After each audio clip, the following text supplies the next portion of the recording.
Hey listeners, if you like this podcast, check out our other shows, The Study Table and Training Table.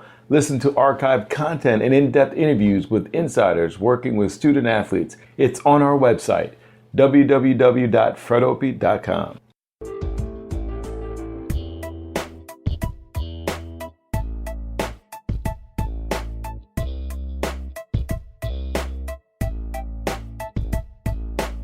Welcome to the Dinner Table, a discussion with food as a lens into cultures and societies. I'm your host, Fred Opie.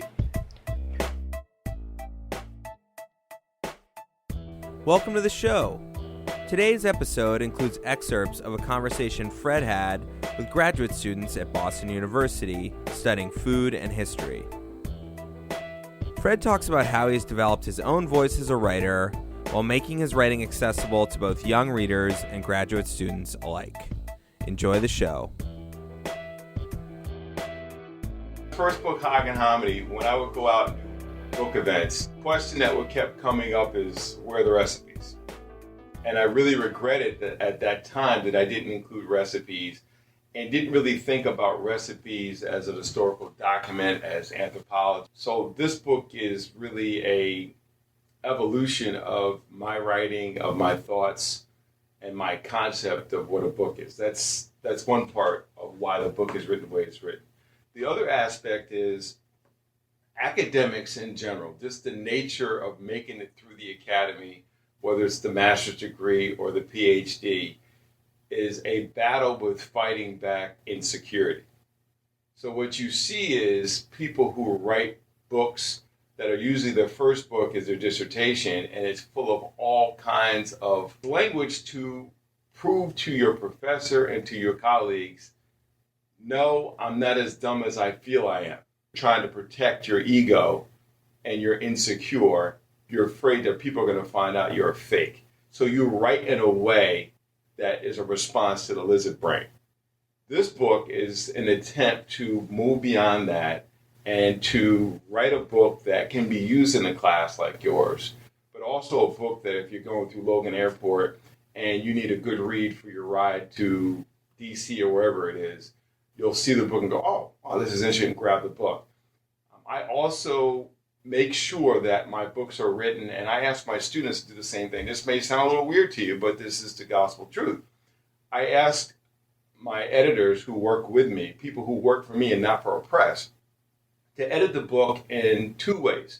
Number one, continue to teach me how to get rid of professor talk. Again, it's a lot of that esoteric language. Now, there are those who, that's just naturally how they talk. But that's not me. So I had to learn how to speak like that because of my insecurity.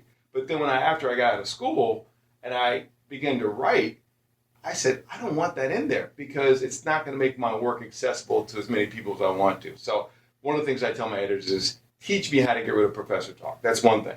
Secondly, I say to them, I want all my work to be written so that my 7th grade son is accessible to him. And I also want it to be interesting and intriguing for students at your old level. You're reading it, but I haven't convinced the 7th grader to read it yet. So we're still working on that part. But, it may be the fact that I'm the dad, the dad factor. If I wasn't his dad, maybe he would read it. That's how I think about my work. When I kept hearing those questions about recipes, one of the first things I did as a blogger, and some of you have probably been to the blog, foodisalens.com, is I started off 2009 blogging, and I would link my stories to a recipe because I kept hearing that voice, and one of my friends from high school on Facebook said, where's the recipe? So I started using recipe, but what I would do is I would link them to somebody's recipe, a recipe online. And then as I became more aware of these issues, I said, well, what's my niche? Well, my niche is history, food, so give them a great historical image. I always try to have an historical image that is relevant to the story. Even better niche to me was, okay, I did all this research for the Zora book, and I have on my laptop, I just have all these recipes I've collected. Why not start using them in the blog? So when I've done that, it just really, and then not only that, the other addition to this is they're not just on the blog, they're not just in the book, but I've cooked with them. So I actually know that the recipes work. All those different things have made it more exciting to me by doing this kind of work. And the reception that it's gotten thus far has been good. I went through and I said, well, what can we learn about the African-American tradition, about what she grew up on and what she talks about was part of her culinary tradition in her own family. That was one thing. But then there was a larger picture about food in the state of Florida. If you look at the book, something that's kind of unique and something to think about is my full name is Fred Opie. If you look at my other books, that's the name on it. In that book, the name is Fred Opie. Question is why? Because I'm trying to sell this to everybody in the state of Florida and other places. There's no picture of me in that book. Okay, I'm thinking, okay, so if this is a book about Florida, you don't put a black guy's image on it, and you don't use the name Frederick Douglass, probably more people may read the book. So that was another strategic thing that I did, and just thinking about if people get into the book, they enjoy the book, and then later on they find out who I am, it may help preperceptions that people had. So that's part of what came out. Is here's this noted person, and she's got this culinary history, a culinary element to her life, where she never comes out and says, I'm a food writer. That genre doesn't even exist, during the time period I'm studying. But it's just people who had difficulties in their life, and she certainly had periods where she was a starving graduate student, and you see it come out in her work, and I've seen this with other people who had those kind of financial difficulties. There's some people, I'll give you another one who's like this, Louis Armstrong, the trumpeter. Food is on his brain, but if you read his autobiography and see just how difficult life was for him in some of the worst sections of New Orleans, you kind of get it. Throughout his life, he's referring to food. So it's just one of those things. That's how the project came. I wrote this book faster than any of my previous books. Literally, I had a draft that was completed from January to roughly August. I had a first draft. That's unusually fast, but that's what happens when you have access to great sources and you're passionate about what you're doing. Why did you think that folk medicine fit into the food? She kept asking these people that she was interviewing. These were people in very dire economic situations in work camps. Many of them, there's a book by Douglas Blackman called Slavery by Another Name. It talked about the convict list system. They didn't have access to traditional medicine, and it kept coming up. Throughout her life, she had stomach problems. She's asking them about this stuff, but in many ways it's self-serving. This is written, this is recorded like a recipe, and there's enough here to actually do a chapter on. I've never seen anybody do this. Let's try something new that will add more to our knowledge base about traditional medicine. We'll be right back. For more interviews and related content, you can find us on iTunes, Stitcher, and other podcast distributors. Also, check out our website at www.fredopie.com. Ask questions on Facebook at Frederick Douglass Opie and on Twitter at Dr. Fred D. Opie. For information about advertising on the show, please email us at fdopie@gmail.com. That's fdopie@gmail.com. If you're enjoying the show, check out the episode entitled Research and Writing Food History. It's on the Dinner Table show page. First, you should know that food studies, the kind of work I do, is the newest and fastest growing field in the social sciences. Now, food studies started taking off around the 90s. And what did it first work on? Europe. Very Eurocentric. So I think it has to do just with the Eurocentric structure of the academic world, that people value Europe before they value anything else. That's just the nature of it. And I think the same thing in the food industry. I quickly found out that there are sources, because most people will, another reason I'll say, well, the reason why there's not more on this is because the sources don't exist. It's because you don't know where to look. The sources exist. There are travel accounts, there are really good travel accounts. And when you read a book that deals with the topic you're interested in, I always tell people, chase the footnotes. That's where you will find out the documentation that exists or doesn't exist. Now back to the show. In the beginning of chapter 2, you write that she was interested in collecting folklore, but white scholarship didn't prove that, it didn't legitimize that as a form of primary sources. But it was my understanding that as early as the 1920s, people like Margaret Mead were traveling abroad to Samoa to write about their myths and mythology. So I was wondering, is it a difference in studying other cultures rather than studying themselves? Is that what made it unique? What made it unique is to go outside the United States and study in the Caribbean or in Africa became more acceptable. Study these lazy black folks in our country. I mean, that's how the Academy looked at them. They have no culture worth studying.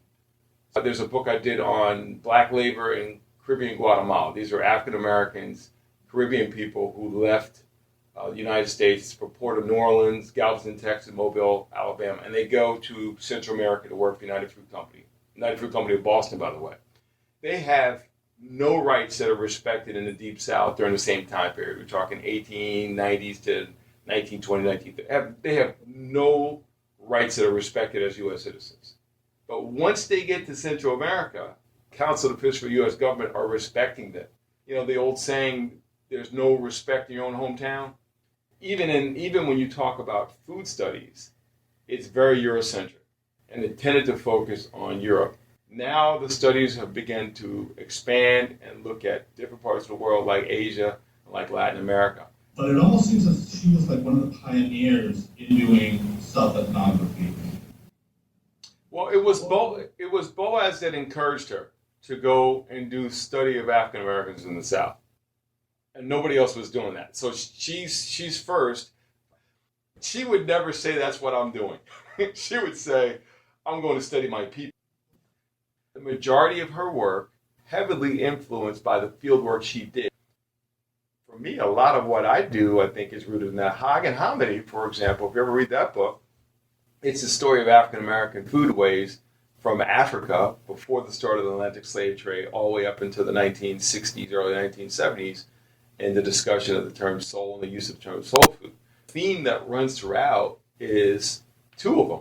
One is the African American foodways from a Virginia perspective, my father's side of the family, and then African American foodways and how they developed from a North Carolina perspective, which is my mother's side of the family. In many ways, and there's a number of interviews in that book with aunts, uncles, mother and father, cousins, and people I know.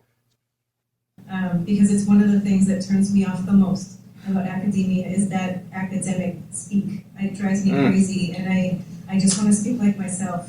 And I think that it's important for me in terms of the work that I hope to do ultimately is to not lose this voice. I don't want to be quaffed into something that I'm not. I think that it is interesting, and I think it's a good point to say that you're putting yourself in the work that you're doing, because I think it helps you to keep perspective on the story that you're trying to tell.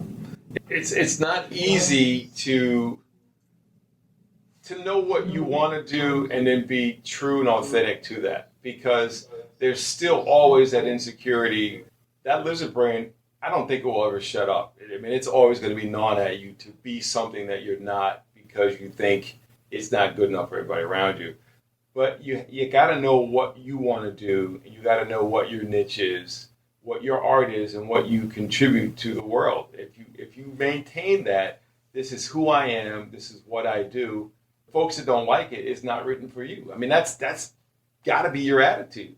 That if you're happy with what you're doing and you're creating art that will bring something to the world, the folks that don't like it, you can't get all wrapped up into them. You just have to stay focused on the people who are learning and benefiting from it. As a child, she spent a lot of time at the corner store where all these people just hung out and tell stories. And for me, I love taking my son to the barbershop and just listening to the chit-chat that goes back and forth. She seems very much the same way.